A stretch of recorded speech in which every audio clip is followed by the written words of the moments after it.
तमाम custom clearing agents का हंगामी इजलास बसिलसिला तजावज़ अज़ इख्तियारात और कस्टम्स आला हुकाम की मरवजा कवानीन से रूगर्दानी और तासुबाना अहकामात के पेश नज़र तलब किया गया। इजलास के शुरा का कहना था कि मौजूदा मुल्की माशी सूरत हाल और सिसकती हुई कारोबारी पोजीशन से मुल्क में पहले ही माशी हलचल और इन हालात में जबकि दरामद कुंदगान और कस्टम्स क्लियरिंग एजेंट्स शदीद बहरान में मुब्तला हैं, उनको मुकम्मल तौर पर माशी बदहाल किया जा रहा है। इस मौका पर खिताब करते हुए मेहमानों ने मजीद कहा कि कराची पकड़े जाके जहाँ पे घपले हो रहे हैं, यहाँ कौन सा घपला है मुझे दिखाएं।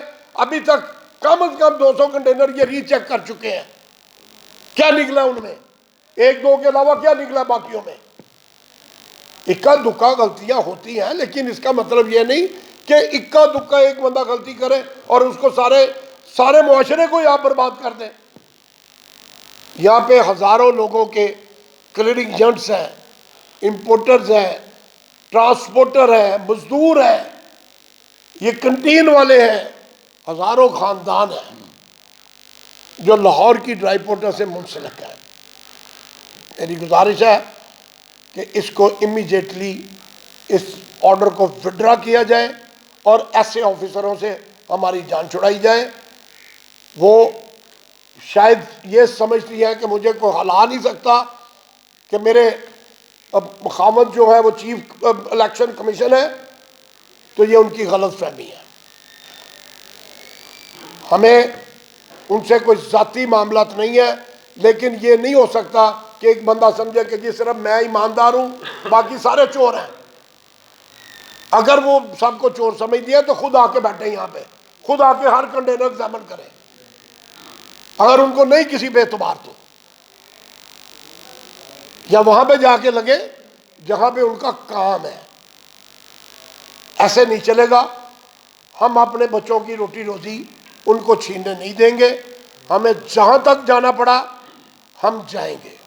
हम इस्लामाबाद जाना पड़ा, FBI का घिराव करना पड़ा, हमें कस्टम हाउस का घिराव करना पड़ा, हम करेंगे।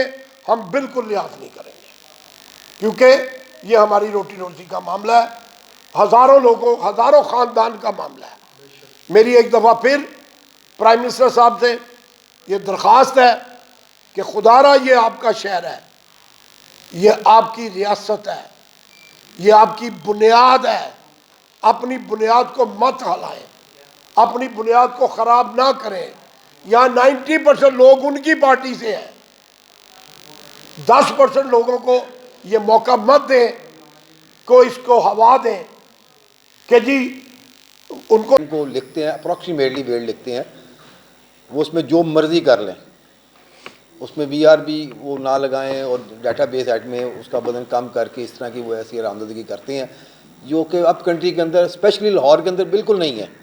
यहाँ पे तो हर आइटम का ग्रामेज भी दिया जाता है, और एग्जामिनर स्टाफ अगर किसी का 20 ग्राम वज़न है किसी आइटम का, तो उसको वो 25-30 ग्राम लिखता है, 10 ग्राम बढ़ा के लिखता है कि कोई ऐसी कोई चीज़ ना रह जाए। उसके बावजूद भी इतनी बारीकी से एग्जामिनेशन होती है। हम लोग, बल्कि मैं ज़ाती तौर पे, मेरा ग्रुप भी ज़ाती तौर पे और आप लोग भी साहब गवाह हैं, हम चैलेंज करते हैं कि कराची की रिपोर्ट्स और लाहौर की रिपोर्ट्स आप सामने रख लें, ज़मीन आसमान का फ़र्क नज़र आएगा। प्रॉपर एग्जामिनेशन होती है, प्रॉपर गुड्स की क्वांटिटी भी होती है, पेमेंट भी होती है, उसकी हर चीज़ देखी जाती है और प्रॉपर उसकी पिक्चर्स अपलोड होती हैं। अब कराची की पिक्चर्स आप देख लें सिस्टम के अंदर, आपको कुछ भी नज़र नहीं आएगा। जस्ट वो काटेंगे, एक पिक्चर देंगे, दूर से दिखा देंगे, जब उसको आप करीब से देखने की कोशिश करेंगे वो ब्रेल हो जाएगी, वो आपसे पढ़ी भी नहीं जाएगी। तो यहाँ पे ऐसी चीज़ें नहीं हैं, यहाँ पे पिक्चर बिल्कुल क्लियर आती है और आप उसको देख सकते हैं। जैसे भी चौधरी साहब ने भी फरमाया कि वो पेशावर में इतना काम हो रहा है, मैं चौधरी साहब के नॉलेज में एक और बात दे देता हूँ।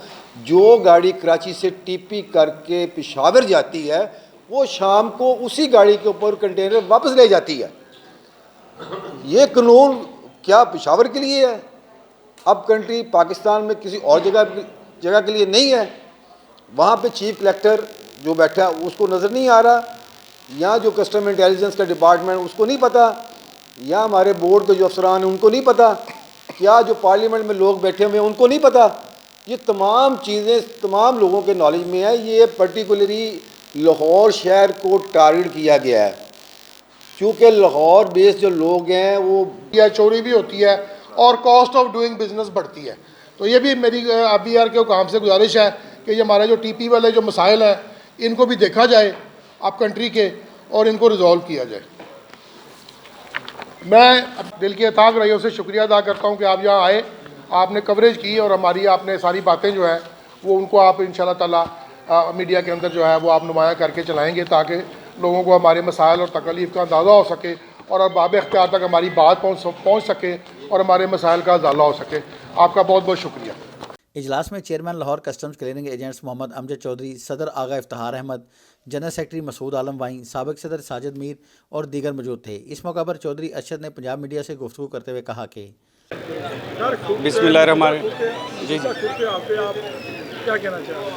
बिस्मिल्लाहिर्रहमानिर्रहीम जी, सूरत हाल आपके सामने है। हमारे चेयरमैन साहब ने आपको बताया जिस तरह पोर्ट्स के जो हालात जा रहे हैं, एक तो वैसे ही इतना मुल्क में हालात बहुत ख़राब हुए हैं डॉलर की वजह से, दूसरे अगर कोई इधर इम्पोर्टर काम ले आता है तो आपके सामने जो इस तरह बताया 10 से 12 दिन लग रहे हैं एग्जामिनेशन के, और वो डायरेक्ट उसको कहते हैं जी ये हम खुद चेक करेंगे। तो फिर अगर उन्होंने चेक करना है तो फिर सर ये जो दूसरा स्टाफ है रखा हुआ है उसकी तो ज़रूरत नहीं होनी चाहिए।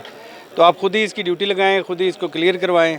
जो माल निकल जाते हैं उसको भी गेट पे रोक के, जो क्लियर हो जाता है 10-10 दफ़ा एग्जामिनेशन उसको भी फिर दोबारा करना पड़ता है। तो डिले बहुत हो रहा है जी इस काम का, और वो डैमेज बहुत हुआ।